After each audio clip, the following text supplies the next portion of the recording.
கலைஞர் காலத்தில் கூவத்தை சரி பண்ணுறோன்னு நிதி ஒதுக்கினார். ஸ்டாலின் காலத்தில் கூவத்தை தேம்ஸ் நதி மாதிரி மாற்றுறேன், சென்னையை சிங்கப்பூரை மாற்றுறேன்னு நிதி ஒதுக்கினார். நான் வந்து சென்னையை மாற்றி காட்டுறேன், மக்கள் வந்து பயங்கரமாக சந்தோஷமாக இருக்க போகிறாங்கன்னு நிதி ஒதுக்கினார்.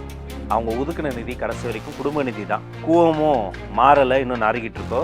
அது மாதிரி இந்த மழை வெள்ளம் நிற்கக்கூடிய அவலமும் மாறலை, இன்னும் நாறிக்கிட்டு தான் இருக்குது. ஆனால் மாறாமல் இருப்பது திமுக குடும்பத்திடம் இருக்கக்கூடிய அதிகாரம் தான். திரும்ப திரும்ப அவங்க பேசுகிற அந்த பேச்சுனால அண்ணன் ஸ்டாலின் ஸ்டைல்லே சொல்லணும்னா எந்த பயனும் இல்லை. 4000 கோடி என்ன ஆச்சு? ஆக்சுவலி அது 4000 கோடியும் இல்லை, அது கிட்டத்தட்ட 5000 கோடிக்கும் மேலே. கிட்டத்தட்ட 160 இடங்கள்ல பாம்பு பிடிச்சிருக்காங்க. மழை பெய்தா அது வரது இயல்பு தானே. ஒரு சொட்டு தண்ணி நிற்காதுன்னு சொன்னது இயல்பா? எந்த கொம்பனும் குறை சொல்ல முடியாத ஆட்சி செய்வோம்னு சொன்னது இயல்பா? எந்த கொம்பனும் குறை சொல்ல முடியாத அளவிற்கு ஆட்சி நடத்தி சிங்கார சென்னை 2.0 எவ்வளவு பட்ஜெட் ஒதுக்குனீங்க? சென்னை பெருவளர்ச்சி குழுமம் எவ்வளவு செலவு பண்ணாங்க? சென்னை வளர்ச்சிக்குன்னு எத்தனாயிரம் கோடி ஒதுக்குனீங்க? எங்க போச்சு?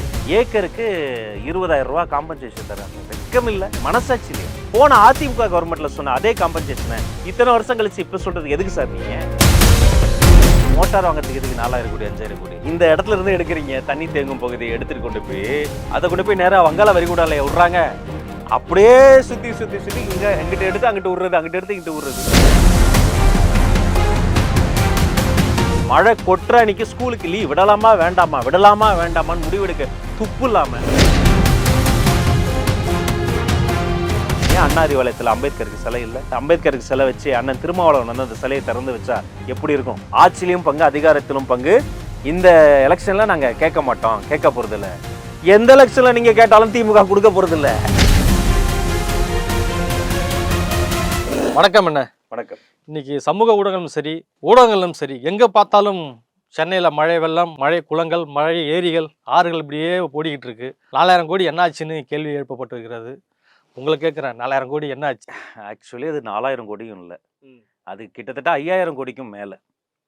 சென்னை அது லேண்டாகவே பார்த்தீங்கன்னா கடல் மட்டத்திலிருந்து சில மீட்டர் உயரத்தில் தான் இருக்குது. அப்போ இதுக்கு அலையாலும் பாதிப்பு வரும், மழையாலும் பாதிப்பு வரும்.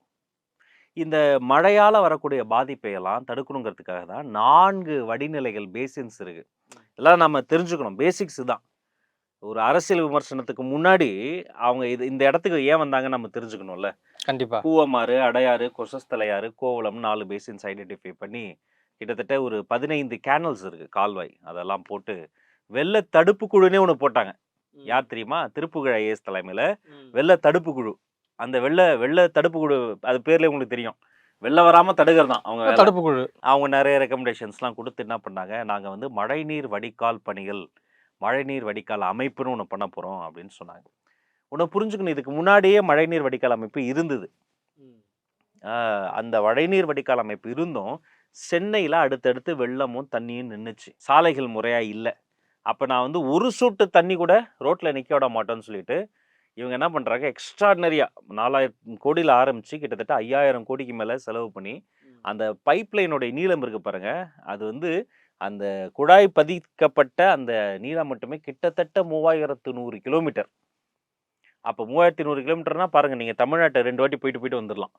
அந்த அளவுக்கு பைப்பெல்லாம் குறுக்கு நெடுக்குமா சென்னை கீழெல்லாம் புதைச்சி நகரத்துக்குள்ளார மாநகராட்சி நகரத்துக்குள்ளார.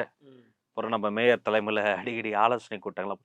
இவ்வளவும் பண்ண பிறகு 5 சென்டிமீட்டர் மழை பெய்ய ஆரம்பிக்கும் போதே அங்கங்கே தண்ணி நின்று மோட்டார் வச்சு பைப்பு வச்சு நிற்கிற தண்ணியை உறிஞ்சு தான் எடுப்பாங்கண்ணா. அப்போ நானும் கேட்குறேன், அந்த 4000 கோடி 5000 கோடி என்ன தாங்க ஆச்சு? மோட்டார் வாங்கிறதுக்கு எதுக்கு 4000 கோடி 5000 கோடி? மழைநீர் வடிகால் அமைப்பு சரியாக இருந்தால் அதுலேயே போயிருக்கும்ல. எதுக்கு இன்னும் மோட்டார் வச்சு எடுக்கிறாங்க? நியூஸ் தமிழ் பார்த்தீங்களா? கொளத்தூரில் டெக் டைவர்ஷன் போர்டு வச்சுட்டாங்க, சிஎம் உடைய தொகுதி. அங்கே வந்து பல இடங்களில் தண்ணி தேங்கி நிற்கிறதால இந்த பாதையை யாரும் பயன்படுத்தாதீங்க, போர்டு வைக்கிறதா அவங்க வேலை. இப்படியே போனால் போட்டு தான் விடுவாங்க, ஆனால் அது சிஎம் தொகுதி. திரும்ப இவங்க என்ன பண்ணுறாங்க, நான் பல முறை சொல்கிறது தான், அப்படி ஒன்று நடக்கவே இல்லை. பாருங்கள், சாலையெல்லாம் அமெரிக்காவுக்கு ஈக்குவலாக இருக்குது, ஐரோப்பாவுக்கு ஈக்குவலாக இருக்குது. கோயம்பேடுலேருந்து வானகரம் போகிற அந்த சாலையில் யார் ரெடி? எந்த அமைச்சர் வர்றாரு? வாங்க கூப்பிட்டு வாங்க. பல்லாவரத்துலேருந்து பம்மல் அனகாபுத்தூர் போகிற ரோடில் யார்? 158 நினைவு சரியாக இருந்தால் எம்சிஸ் வந்து ஜெயிச்சிருக்காங்க சென்னை மாநகராட்சியில் திமுக. யார் வர்றதுக்கு ரெடி? எந்த அமைச்சர் வருவார்? பம்மல் ரோடு போகிற மாதிரி இருக்கா? இந்த பக்கம் நீங்கள் கோயம்பேடு தாண்ட முடியுமா? மதுரவாயில தண்ணி வானகரத்தில் நீங்கள் போயிட முடியுமா? மடிப்பாக்கம் ஆதம்பாக்கத்தில் தண்ணியே நிற்கலையா? இல்ல குளத்தூர்ல நகரத்திற்குள்ளே. தண்ணி நிற்குதா இல்லையா? ம். சரி, நகரத்துக்குள்ளார இந்த ஹாட் சிட்டின்னு சொல்கிறோம்ல, அந்த சாலைகளில் எவ்வளோ பம்பி ரோட்ஸ் அப்படிம்பாங்க ஆங்கிலத்தில். முதல் முறையாக காரு இருக்கு பாருங்க, இந்த மகிழுந்து. அதுக்கு வந்து முதல்லலாம் வந்து இந்த டயர்லாம் இல்லை. அப்போ வந்து கட்டையில் தான் டயர் இருக்கும். அப்போ அந்த அந்த அந்த வாகனத்துக்கு என்ன தெரியுமா பேர் வச்சாங்க? போன் ஷேக்கர்னு பேர் வச்சாங்க. அது வந்து அந்த வாகனத்தில் போகும்போது எலும்பு வந்து அப்படியே ஆடுறது நமக்கு தெரியுமா.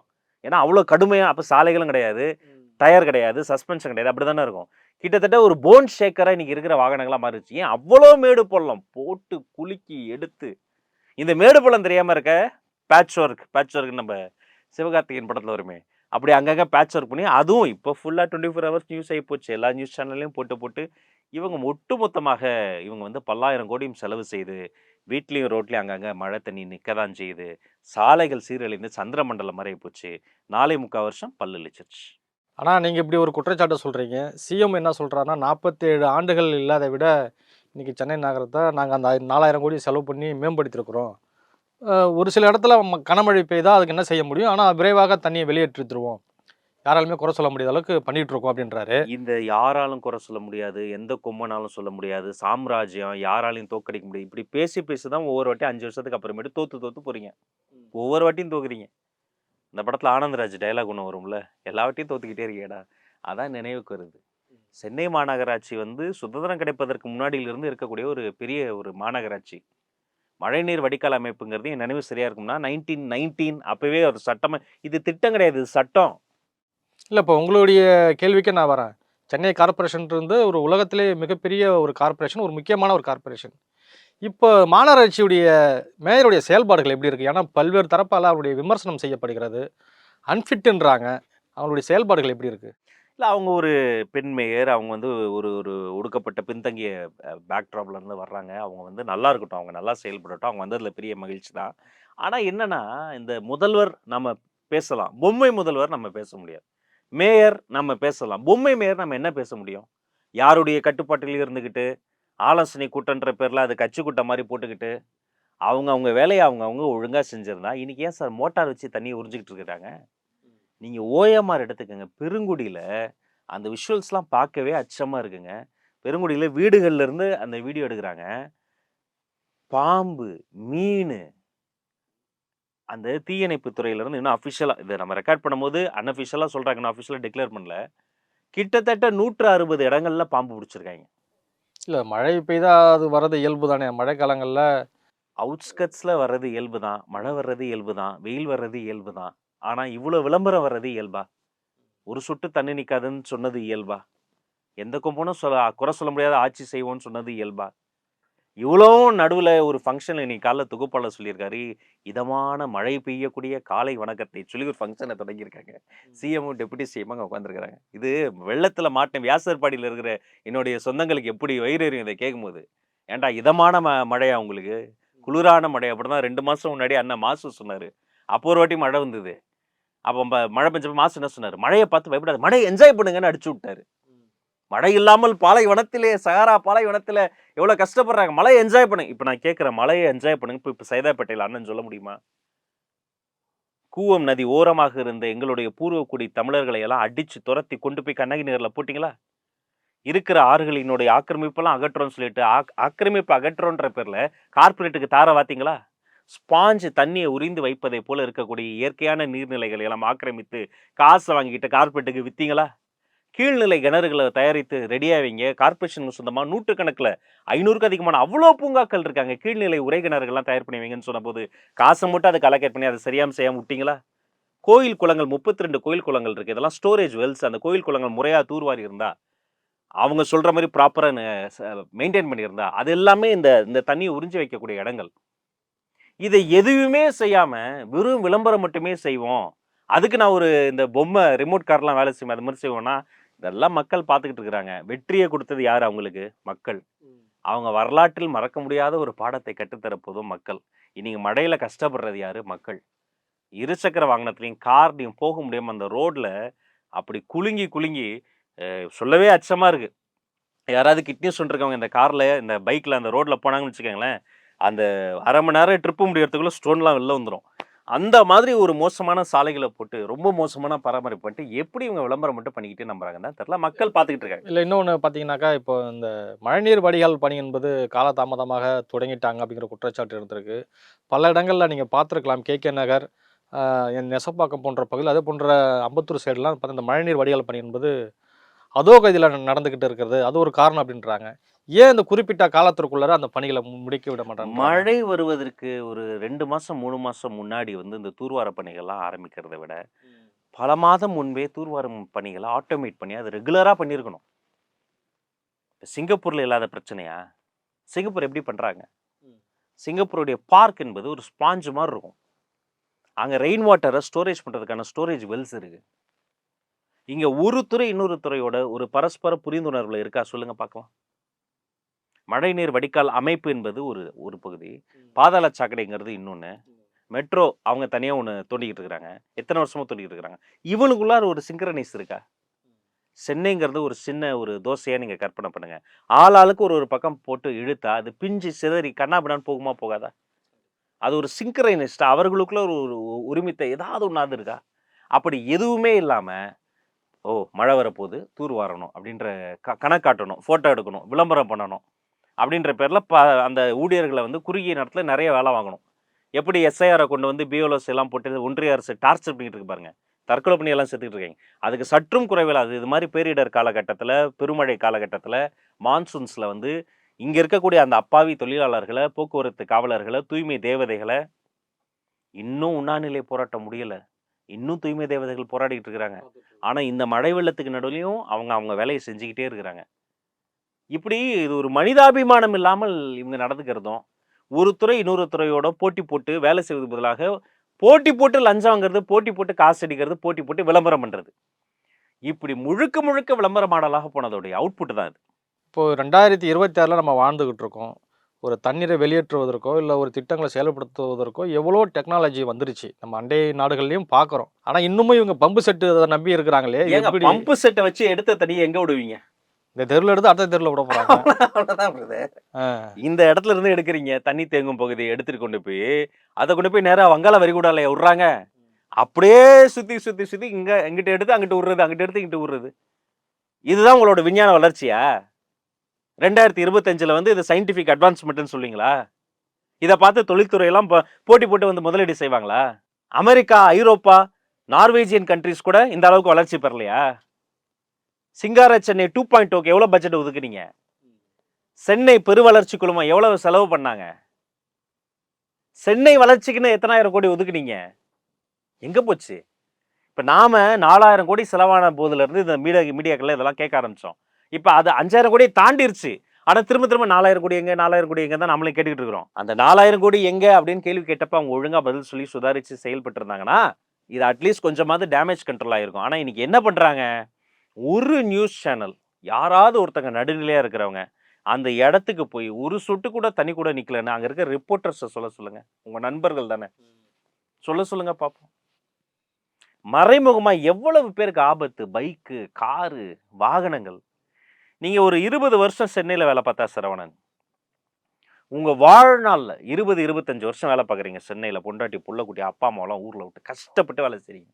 அந்த 1/4 நூற்றாண்டு காலம் நீங்க சிந்திய வேர்வையினுடைய அந்த சம்பாத்தியத்துடைய மொத்த மதிப்பு இருக்குல்ல, அது இடுப்பு ஹைட்லேயே தான் இருக்கும். ஒரு பைக்கு, ஒரு காரு, ஒரு கம்ப்யூட்டர் டேபிள், ஒரு பெட்டு, ஒரு சோஃபா, ஒரு டிவி, உங்க நெஞ்சுக்கு அந்த இடுப்பு ஹைட்லேயே நீங்க சேமித்து வைத்த அந்த எல்லா வாழ்நாள் சேமிப்போம் ஒரு ஃப்ளட்டில் போயிடும்.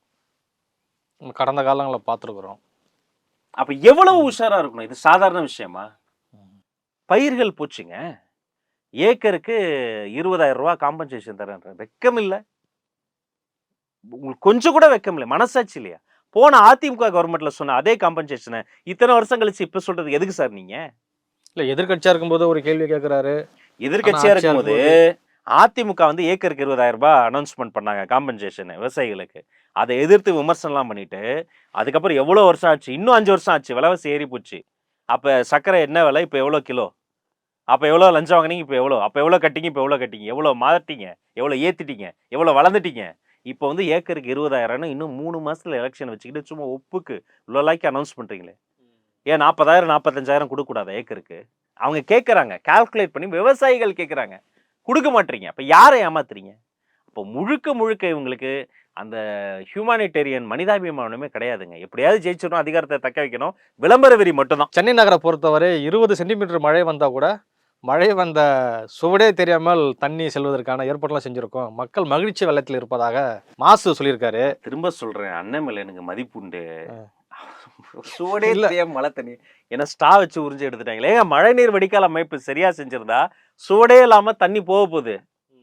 எத்தனை பேர் உள்ள குதிப்பீங்க? மேயர், துணை மேயர், அறநிலைத்துறை அமைச்சர், இப்போ சுகாதாரத்துறை அமைச்சர். தண்ணி வடியாம அங்கங்க டெங்கு போன்ற விஷயங்கள்லாம் வராம தடுக்கணும்னு அங்கங்க போராடிக்கிட்டு இருக்கிறாங்க மக்கள்.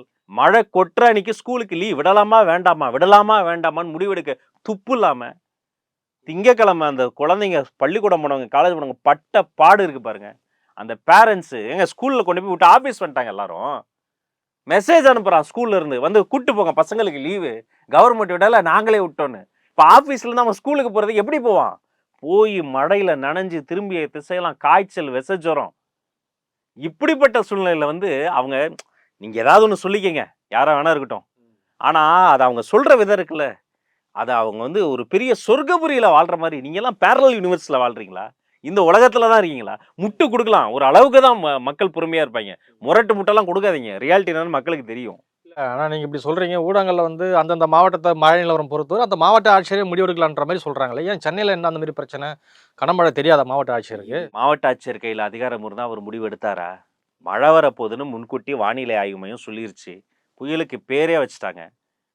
அப்போ கூட நீங்கள் பள்ளிக்கூடம் நடத்தி என்ன பண்ண போறீங்க? அது பதிலாக சனிக்கிழமை நடத்திருக்கலாம். இப்போ திங்கக்கிழமை அவங்க ஸ்கூலில் வச்சுட்டாங்க, அனௌன்ஸ்மெண்ட் வரல, எல்லா பேரண்ட்ஸும் போட்டு திட்டுன்னு திட்டாங்க, பெரிய அதிருப்தி. உடனே என்ன பண்ணுறாங்க? செவ்வாய்க்கிழமை லீவு, புதன்கிழமை லீவு, வியாழக்கிழமை லீவு. இப்போ இந்த லீவ் விட்ட நாட்களை எப்படி காம்பன்சேட் பண்ணுவீங்க? ஏன் ஒரு திட்டமிடுதல் இல்லாமல் இருக்கு? ஏன் முன்கூட்டியே ஒண்ணுமே இல்லைங்க. திட்டம் ஒண்ணுனா ஏதாவது இன்புட்ஸ் வேணும்ல. இங்க அதிகார வெறி மட்டும்தான் இருக்கு. மேடையில பேசுறது ஒண்ணு, ரியாலிட்டி ஒண்ணு, புரிஞ்சுக்கங்க.